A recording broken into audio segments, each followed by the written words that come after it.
All right, so my name still remains the same, Ishmael Morrison Chegan, your peace ambassador. I am here with the Queen Mother of African women. So I would like her to introduce herself. Her Majesty, Wezo. Thank you. I'm the Queen Mother of African Women Kingdom, Bakholokoe Nation. And our agenda is the women, we are the foundation of a home. And we realize that most of our women, they have no job at hand, they are not skilled, taking care of children becomes a problem. And because of that, the upbringing of the children are not enough. The children enter into so many vices like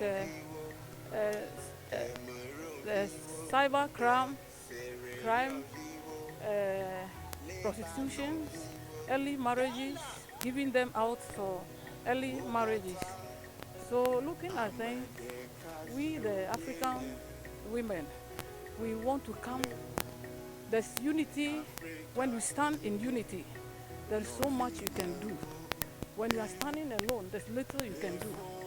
So we want to start with the women, train them in skills, even in technology, like repairing phones, doing CCTV cameras, not only the normal women jobs that we know. We want them to take up a lot of challenges so that they can resource themselves, we can resource one another, help one another to stand, so that they will be able to train up the children that they have and their dependents.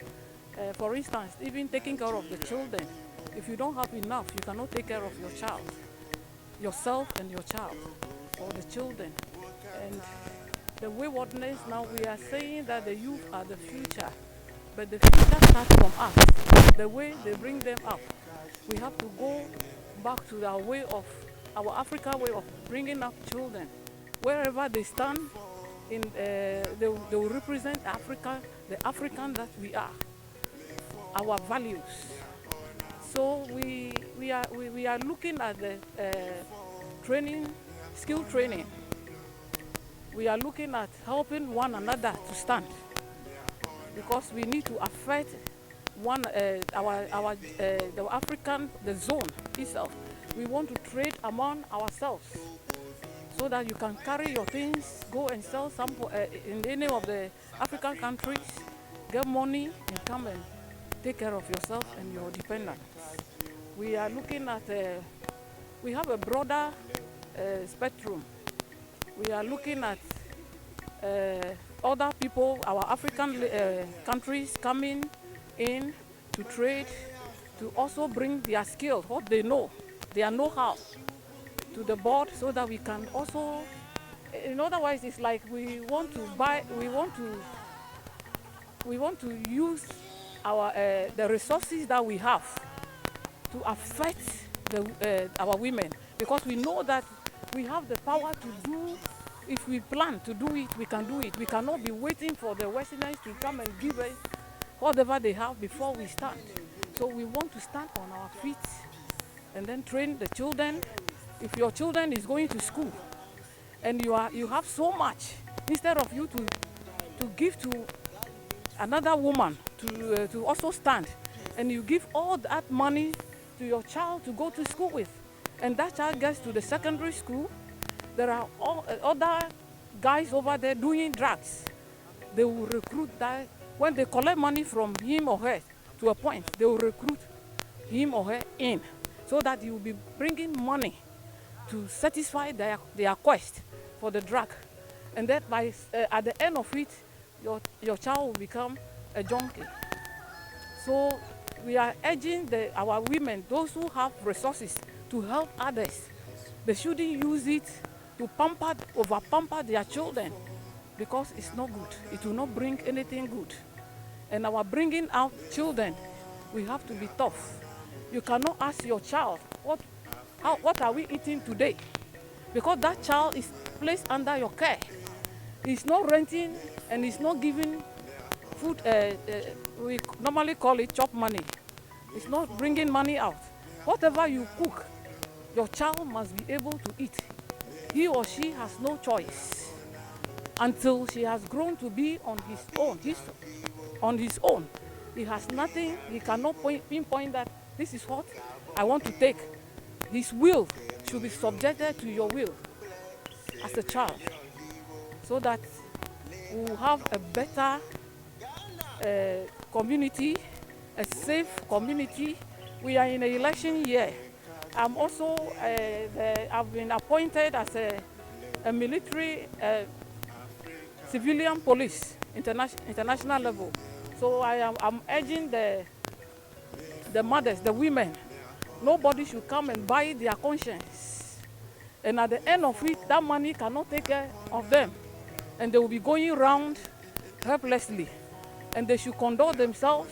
Nobody should come to them, should convince them to go and do any violence anywhere. They should comport themselves. They should know that they are moving with children. Whatever, if war breaks out, it's the women and children that suffer more. We are more affected because you cannot run away and leave your child behind. So we should conduct ourselves. We are in an election year. We should conduct ourselves. And then I pray that God sees us through. We have a lot of things to do in the pipeline. We are looking for investors to come. We are also pleading with the Queen Mothers, because every Queen Mother represents a community.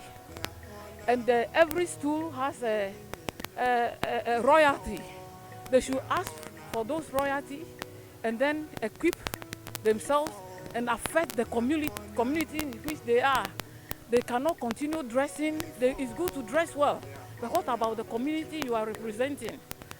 So they have to do all those things and create jobs. If they cannot build centers, if they cannot bring centers to train women, they can they can equip any one person who is already resource, and that person can train others. That person will become a resource person that will train others in their state, so that the community will be a community wherever, every community that they represent, that community will be tidy up. We will not have, excuse me to say, prostitutes. We will not have, no man will use 10 CD or 20 CD to lure that girl into a room and get her pregnant. So this is all we are trying to do as women, so that we will be able to at least fizzle out those things. Those things. We know we cannot do all, but we should reach a point that at least there will be sanity in the communities in terms of character and then our way of living. Thank you so much, and you have spoken. And then to my sisters out there, this is a serious women empowerment agenda, and the Paramount Queen Mother here is urging all the Queen Mothers out there to also show their support, dig back into their royalties, and then let's help their community so that we can all grow up together, because the younger ones are the future leaders. They hold the key to the next generation. So let's empower each other and then move forward as one people. Peace is what we stand for, love and unity. Also entrepreneurship and skill training. So my Queen Mother, please, your final words to the youth out there. I want the youth, they said, we know that they are the future leaders, but some of them are wasting their future away. It's in a manner that when the future comes, they will not be able to handle anything. So my word to them, I am appealing to them to conduct themselves. The situation on the ground today does not justify your future. Just hold on. Don't do anything that you want to get quick money. That you end up being in a bigger problem that you cannot solve. They should hold on. Whatever be the case, they are the future leader. The future is in their hands. They should not waste it away with drugs and the harmful substances, as you said. They should know that they are the future. Thank you. Thank you so much and welcome. So, my brothers and sisters out there, the youth in Africa, all our mother is saying is the future is in your hands, but you have to also be disciplined not to waste your life by involving into drug addiction and then other harmful substances that will make your life being wasted. We need you alive. Stay true to yourself and be disciplined, and you can achieve your dreams. My name still remains Peace Ambassador Ishmael Morris Chega. God bless you.